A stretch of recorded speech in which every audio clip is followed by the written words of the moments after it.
కాకినాడ జిల్లా చిర్లంపూడి మండలం సోమవరం గ్రామంలో సోమవారం ఎత్తిపోతల పథకం పునరుద్ధరించి బుధవారం జగ్గంపేట ఎమ్మెల్యే జ్యోతుల నెహ్రూ చేతుల మీదుగా పంప్ హౌస్ కు రిబ్బన్ కట్ చేసి స్విచ్ ఆన్ చేసి ప్రారంభించారు. ఈ సందర్భంగా జ్యోతుల నెహ్రూ మాట్లాడుతూ రైతులందరికీ కూడా నీరిచ్చే కార్యక్రమం చేస్తున్నామని 1962 నుంచి నిర్విరామంగా పనిచేస్తున్న పంపింగ్ స్కీమ్ ఆంధ్ర రాష్ట్రంలో ఏదైనా ఉంది అంటే అది సోమవరం పంపింగ్ స్కీమ్ అని, ప్రభుత్వంతో పాటు రైతులు ఆర్థిక వనరులు సమకూర్చుకుని నడిపించుకుంటున్నారని అన్నారు.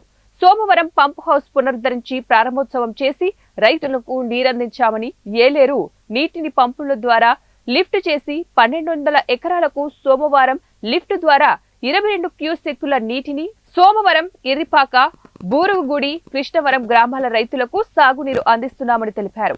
ఈ కార్యక్రమంలో కోర్స్ లచ్చయ్యధొర, చంద్రం చంటిబాబు, జంపడ సీతారామచంద్రవర్మ, కొత్త కొండబాబు, నీటి సంఘం అధ్యక్షులు జ్యోతుల పద్మనాభం, సూతి శ్రీను, మంచికంటి శ్రీను, జంపన రవివర్మ తదితరులు పాల్గొన్నారు.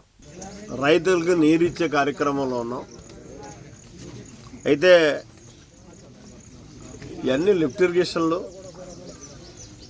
ఎప్పుడో 1962 నుంచి పనిచేస్తున్నటువంటి స్కీము ఏదైనా ఆంధ్ర రాష్ట్రంలో ఉంది అంటే ఆగకుండా సోమవారం లిఫ్ట్ ఇరిగేషన్ స్కీమ్ ఒకటి.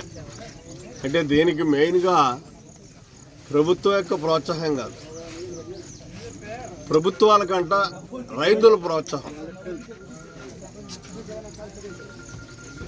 ఇవాళ ఇక్కడ రైతు ఎకరానికి 400 రూపాయలు వేసుకుని మెయింటెనెన్స్ అంతా కూడా వాళ్లే భరిస్తూ ఈ స్కీమ్ని నిర్వహణ చేస్తున్నటువంటి పరిస్థితి. రైతుల్లో ఐక్యత ఉంటే ఏదైనా చేయొచ్చు అనడానికి ఇదే నిదర్శనం.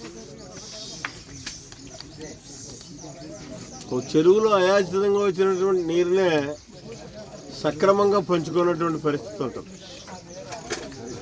అలాంటి చిన్న చిన్న ఇబ్బందులు వస్తున్నా సరే కానీ